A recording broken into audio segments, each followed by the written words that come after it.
ছাড়া ওই রাঙামাটির আমার মন ভুলাই রে। গ্রাম ছাড়া ওই রাঙামাটির আমার মন ভোলাই রে। ওরে কার পানে মন হাত বাড়িয়ে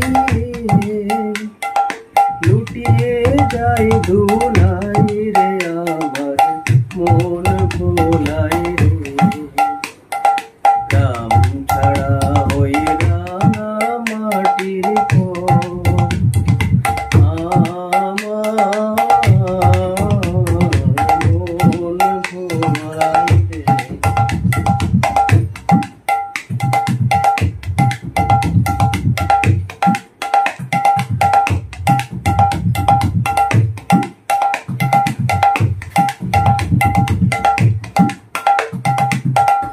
নমস্কার, এই গানের বাজনাটা দেখাবো। বাজনাটাতে বিভিন্ন রকমের ভেরিয়েশন দেখানো যেতে পারে। আমি সহজ যেটা হবে, মানে সবাই শিখতে পারবে সেই রকম ভাবে শেখাচ্ছি। যারা একদম নতুন তাদের ক্ষেত্রে একটু সমস্যা হতে পারে।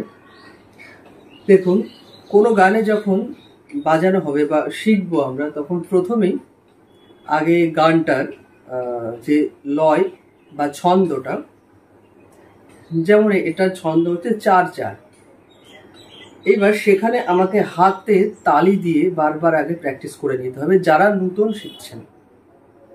যেমন গ্রাম ছাড়া ওই রাঙামাটির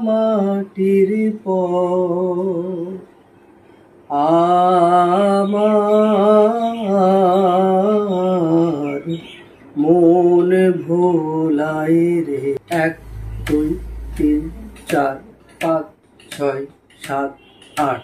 গ্রাম ছাড়া ওই রাঙামাটির আমার মন ভোলাই রে। এরকম গানটা যাচ্ছে। এইবার বাজনাটা যখন আমরা প্র্যাকটিস করব এর সঙ্গে, এখানে বাজনাটা আমি যেটা দিয়েছি, ধিক ধনিক ধানা দিক দাদা দিক দাদা ধিক ধনিক তানা দিক তাতা দিক তাতা। দেখুন, ধিক ধনিক ধানা দিক দাদা দিক দাদা ধিক ধনিক তানা দিক তাতা দিক তাতা ধিক ধানা দিক দাদা দিক দাদা ধিক ধনিক তানা দিক তাতা দিক তাতা ধিক ধনিক তানা দিক দাদা দিক দাদা ধিক ধনিক তানা দিক তাতা দিক তাতা।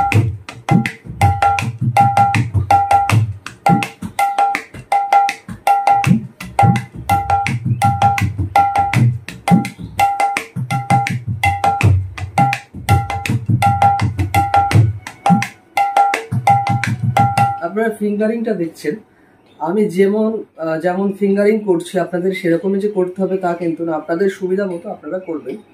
বোলটা হচ্ছে ধিক ধনিক ধানা দিক দাদা দিক দাদা ধিক ধনিক তানা দিক তাতা দিক তাতা, বা ধিক ধনিক তানা তেকে তাতা তেকে তাতা, এরকমও কিন্তু দেওয়া যায়। তেকে তাতা তেকে তাতা, আপনারা দেখবেন কোনটা সুবিধা হয়।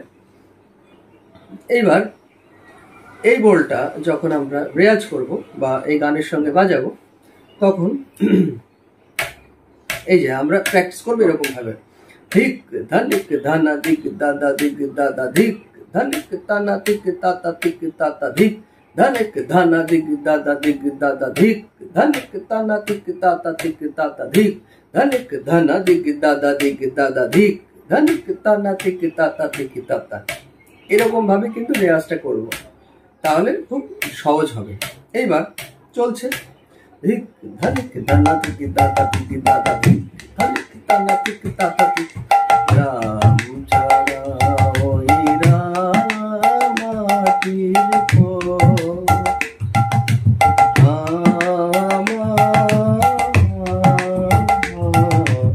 মন ভোলাই রে।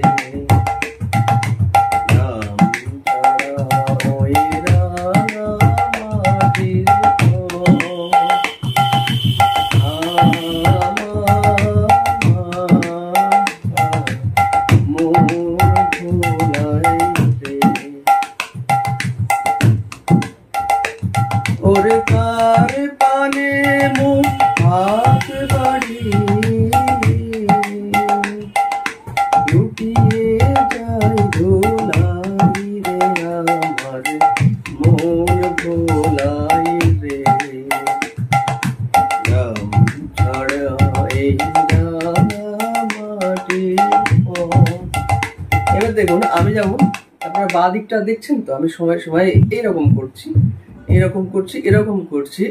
আসলে যারা তবলা বাজান তারা কিন্তু এই জিনিসটা করতে একটু সমস্যা হতে পারে, আর যারা পিওর শ্রীখোল বাজান তারা কিন্তু এইরকম, যেমন এই যে জিনিসটা, এইটা কিন্তু আমি আগে পারতাম না।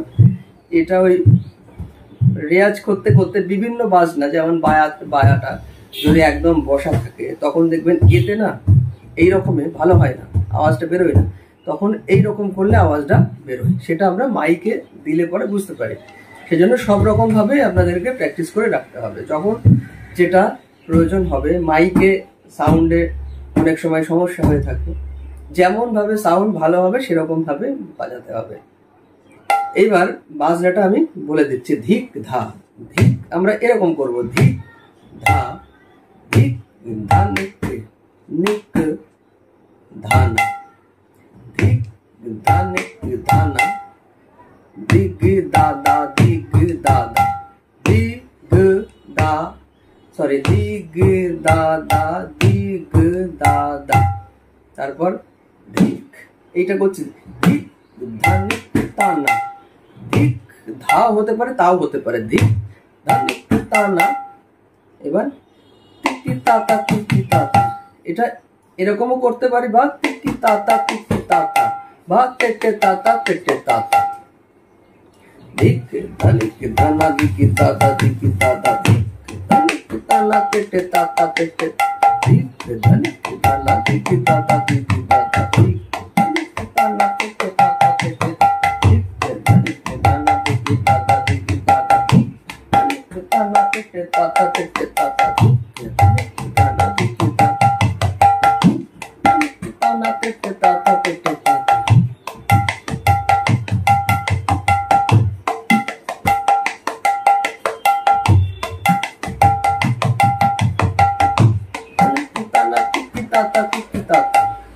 এরকম ভাবে বাজনাটা যাচ্ছে। আমি যেটা দিলাম এটা যে একদম পারফেক্ট বা এটাই ঠিক তা কিন্তু না, কিন্তু গানের সঙ্গে এটা হবে।